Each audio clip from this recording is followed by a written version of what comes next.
Hello everyone. Today I'll be talking about some crazy builds I came up with for the newest weapon refinery and the old ones I promised to showcase in the past. Each of them pushes these characters to their utter limit, so this will be kinda long. By following my guide though, your muscles will bulge into massive tumas and you will become the strongest player in the game and trivialize all of this game's content. But before we start, the blue buff stats are what the unit stats look like with their weapon effect instead of outside sources. They'll once again be shown in their +0 version just to prove the legitimacy of these builds, also known as me being too lazy to scroll to +10 and etc. So the first unit I'll be introducing is the Imperial Guard Corrin with the ally support upgrade on his Yato. Now I've seen people complain about how, oh, this buff sucks, oh, it's not as good as Marth, oh, you have to farm support, yada yada yada. The same old things I heard when Marth's weapon refinery upgrade was first introduced.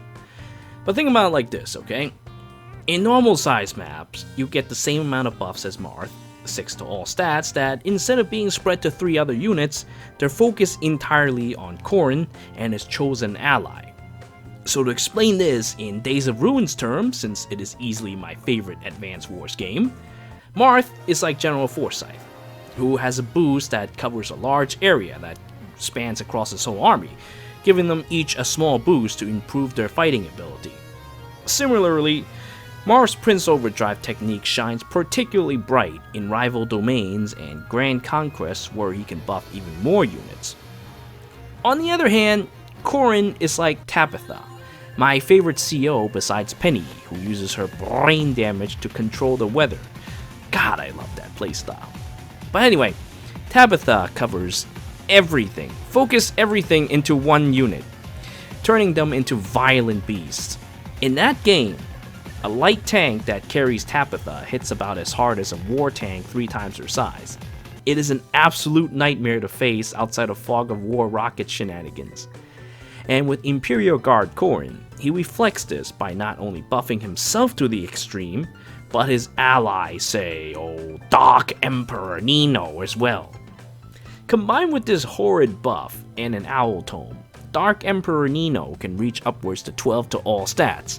I probably don't need to explain what 12 to all stats will do to a unit in close quarter combat maps that is 90% of Fire Emblem Heroes maps. Corrin himself will get 4 to all stats. Listed in blue here is the 2 to all stats that he gets from his ally.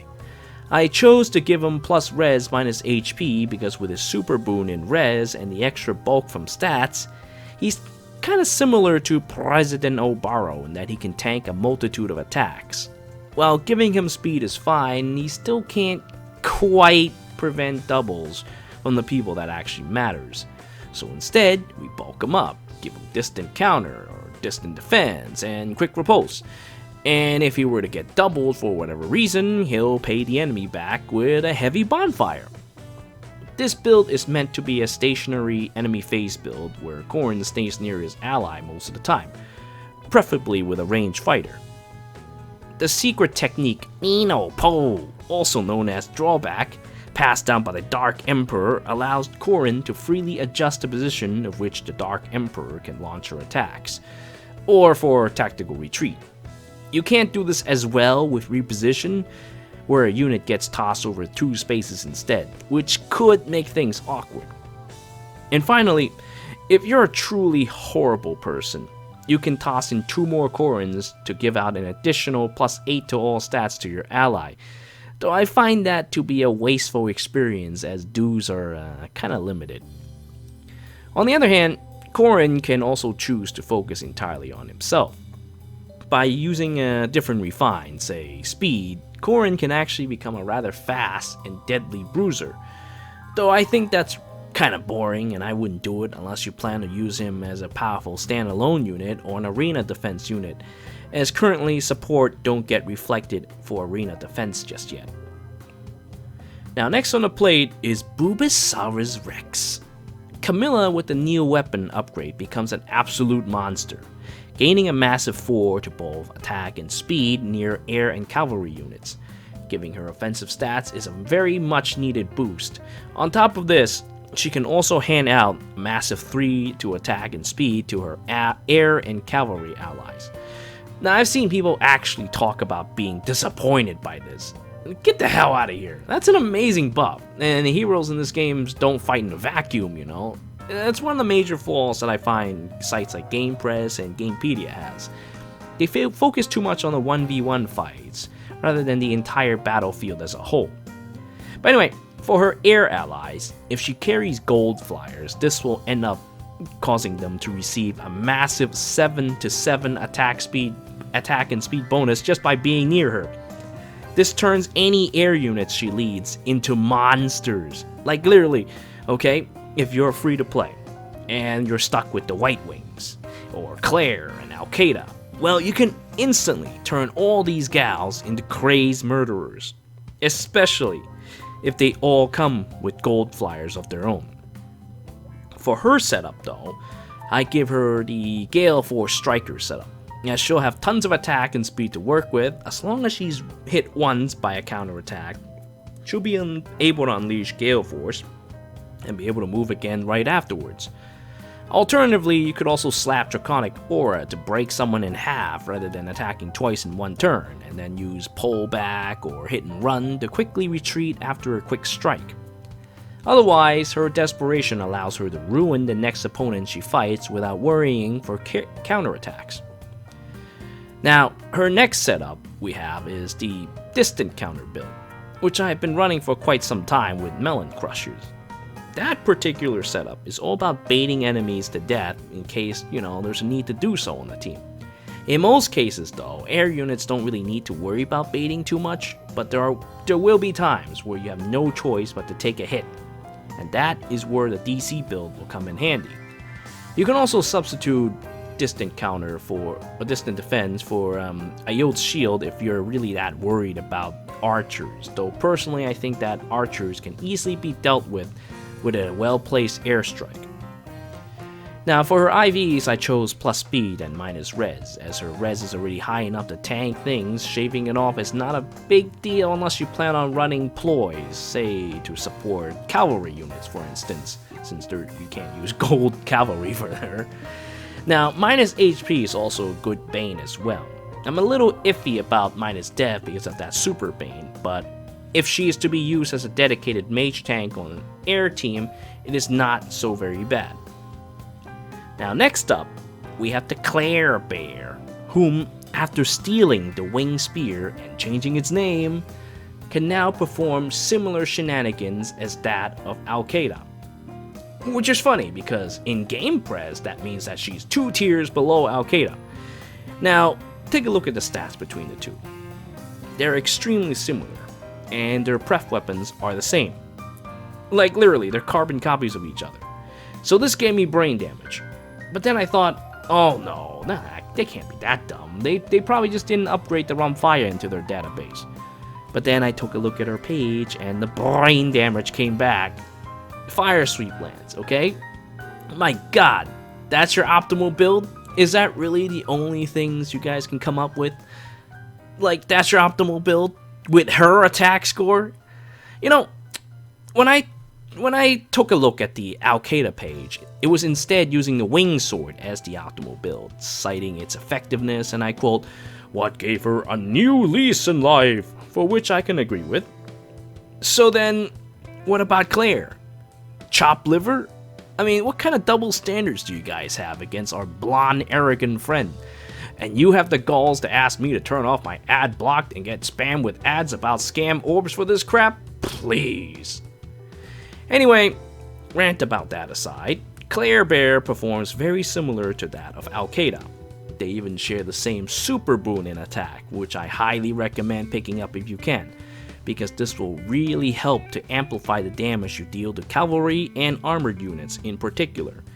Combining with Swift Sparrow, or Life and Death, especially at higher merges, by doing so you can rip apart 2 cavalry and 2 armored units in 2 consecutive strikes, so long as she survives a counterattack, which shouldn't be too hard unless you're fighting Grima or something. So what makes this even cooler is that since the Flashing Blade is built into her weapon, she can run this with the previously mentioned Camilla and Gale Force the enemy together. If she does that, have her run Gold Flyer herself instead of Ploy, and a 7-7 and 8-8 bonus will allow the pair to completely rip the enemy team a new one. Together! Way cool! And if Al-Qaeda joins the mix, you'll have 3 deadly Gale Force users. And just for shiz and giggles, you can also add an Air Jura to give them a 3rd move. Yeah, it'll be just like Awakening all over again. Now, if Clair Bear has no such friends, well, she can also use the setup which allows her to fight independently using her ploys. The Iceberg will activate after she takes a counterattack, making her a strong general fighter, though I would recommend building Flyer Emblem to really bring out her full potential. Alright, now that the new Weapon Refinery heroes are done with, let's take a look at some of the older heroes from the previous Weapon Refinery banner. So first, we have Lilina, of which her Forblaze have the power to one-shot people to death. Now with this setup, I've given her Lolly Fang with the 3 infantry pulse and quicken pulse setup, which will one-shot all but a very select few of the cast. Now, you can also do this with AoE skills such as Blazing Flames, but then Lilina is susceptible to a counterattack through Vantage, which could one-shot her given her low physical bulk. And it's not like she can run Hardy Bearings to counter that either because of the strict requirement for this technique with Quicken Pulse. For this reason, I chose to give her a Speed Bane, because it's not like her already slow self is really gonna matter. I mean, you really don't want to take away from attack to patch that speed, and I like to keep that physical bulk so she can at least take a counterattack if the need arises, especially if, say I'm gonna run something like Sword Breaker on her or something if I can't one-shot the enemy. The Wings of Mercy shown here is just there to troll people in the arena. As for Savage Blow, now, after biting someone to death with a Lolly Fang, she dishes out 7 damage to a wide area, which has much more coverage than even Growing Wind. This damage helps lower the enemy pain threshold, preferably enough for Lilina to one-shot them when she attacks someone else after a dance or following turn. 7 damage is also unlikely to activate Vantage unless you're Kagero or something, and even then I don't think it's quite enough. Though, you know what? If you have such low HP to begin with, you probably would have been one-shot anyhow. The Seal slot houses the Quicken Pulse for this bite, though honestly, I think you can turn it down with Draconic Aura, which deals a little less damage, but you can use the plus attack seal to somewhat make up for it. This will also help your one-shot threshold for following targets after you use your skill. You don't get this luxury to choose with Blazing or Growing Elemental AoE builds, and to be honest, both Fang and Blazing are mostly overkill in the first place. Not to mention, after a double attack involving Swordbreaker, you'll have a Draconic Aura charged up again yet for another assault. I don't recommend running Heavy Blade on Lilina though, as she's too far slow to take full advantage of it. As for the age-old debate between Forblaze and the Blade Tome, the regular skill cooldown, chill res, and the lack of dependence from others is Forblaze's selling point. Though Blade Tome does have far more potential damage, you can't pull off any of the previously mentioned skills shenanigans with it. Next up is Roy. Now, due to the way his weapon is built, which by the way would have completely power creeped Hector's Armads if Roy was an armored unit, gives him some really straightforward enemy face setups. Now, you can either fully dedicate yourself to melee combat with Steady Breath, and then get your skills charged up faster, which usually brings out an Ignis in a single round, or you can run Distant Counter and use this amazing bulk to counter all enemies. Guard is there to help you fight against certain skill demons, such as Aura or Bold Fighter Armors. Now, if you don't fear such things, then Wrath is a totally funny and destructive option. Roy himself has high enough base res to use Death Ploy or Attack Ploy depending on the situation. His speed doesn't really matter all that much since it's kind of right there in the middle, and he's also an enemy phase unit with the biting blade. If he can prevent a double, that's great. If not, well, he should be able to tank a second hit thanks to his great bulk. Next up, we have Fear. She's also pretty straightforward. You can run Xiahou Fear on the enemy phase with distant counter backed up with her secret technique, Nameless Iceberg. You can even pull off some nasty Glacies business if you have some infantry pulse on the ready. Glacies on top of 31 res and 20 bonus damage from Nameless Wrath is not something many units can survive from. Now alternatively, you could run her in a player phase with Swift Barrel, and then unleash Iceberg after taking a counterattack. You can also try for dual phase with Life and Death, but then it'll affect her ability to Deathploy, which helps cover her rather low attack. Now, you could try something like Aira's Recto Astra build with Moonbow instead, but I fear Fear doesn't have enough attack to properly utilize it to its full potential, as opposed to Karel, who has his own unique brand of hilarious techniques. You see, Xiahou Karel has a ridiculous amount of HP. This in turn gives him incredible mixed bulk as long as he doesn't get attacked the second time. So what he can do is equip something horrible like Life and Death, get totally hurt from a counterattack, and then unleash a rather high-powered technique I called Nameless Vengeance to completely annihilate the enemy on the second hit. So if you're a badass, you would run him straight into a blue unit and completely blow your load onto their face. You can also purposely have an enemy attack you and then blow your load on their face all the same. I mean, this is what happened to him in real life when he had one of his eyeballs shot by an arrow while fighting Mai Lubu's army.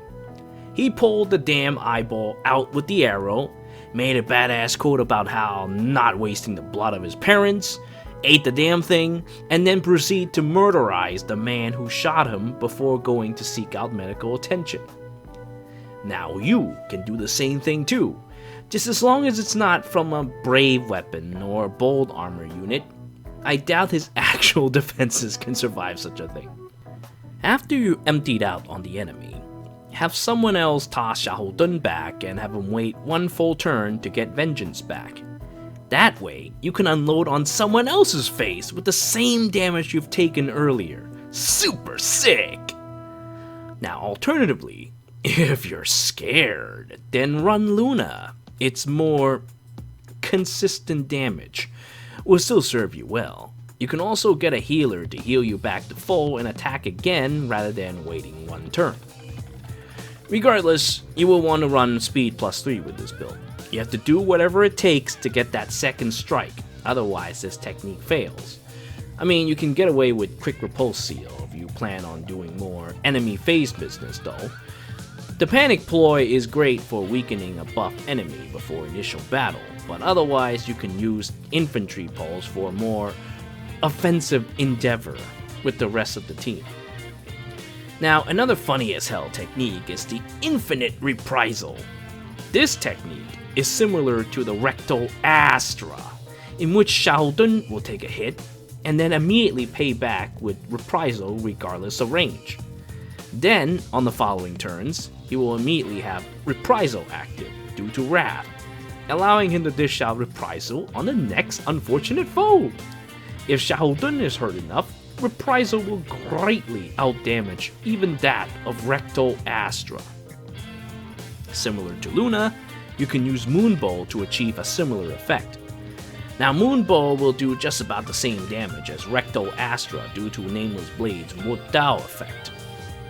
Now, if you really can't wait, you can just ram straight into an enemy with a Quicken Pulse Moonbow right away. If you can double the opponent, after taking a counterattack, you would have a sacred technique. Double Moonbow? What does it mean? You can also save your seal slot by getting some dude who somehow have more HP than Karel to give infantry pulse, like Batre, or someone else with high enough HP to use a plus HP seal. There's something like that or another. All in all though, Fear and Karel are now terrifying units thanks to the weapon refinery.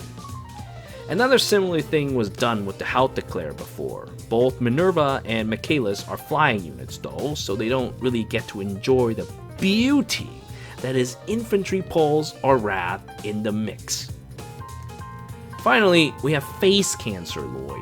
Working with an infantry mage like Eno, Lloyd can achieve a grand total of 6 to attack and speed and 3 to dev and res against a target with full health.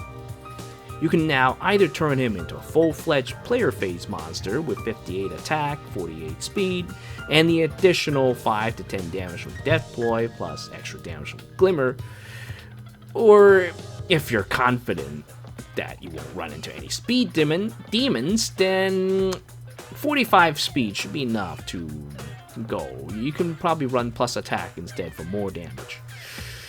Or you can roll with a distant counter Wrath Moonbow build to take advantage of his rather sizable res. Although you will need to double to achieve full effect, so I run either Quick Repulse or Speed plus 3 seal to make sure you can bring out Moonbow on the counter. Finally, with regards to Hector and Ephrem, I'm not about to go into too much details with them as I prefer their original weapons.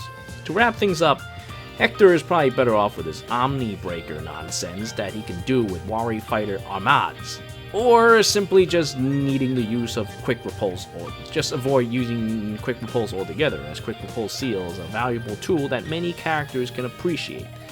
But if you really want to turn him into Vector, then you can spend the 200 duels and run the same build as him with Berserk Armads.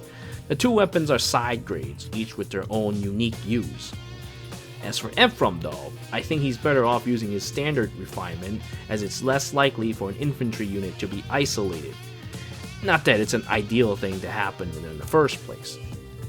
Oh, and I also almost forgot, the Falchion upgrade. Sealed Falchion is a very funny setup, but only if the user can survive a round of combat to make it worthwhile. Lucina is probably the best user for it, as she is less likely to get hit twice. Combine with something like Brazen Attack Speed with Desperation, and you'll have a Murderer on the loose. A cheaper alternative is to use it with Fury, then you can get the bonus to 8 to all stats with minimal effort. Fury would also allow you to help survive a round too, so it's a big plus. Now, Glimmer helps bolster Lucina's already packed attack score, while Death Smoke weakens additional enemies for Lucina to cut down. With all those brazen buffs active, Lucina can reach an effective total of 72 attack and 51 speed even at plus 0. That is incredibly scary. And the only problem is that you have to set things up and the high cost associated with this build. Anyway, this is pretty much it for my grand reveal of the Weapon Refinery update. I thank you all for watching. Until next time.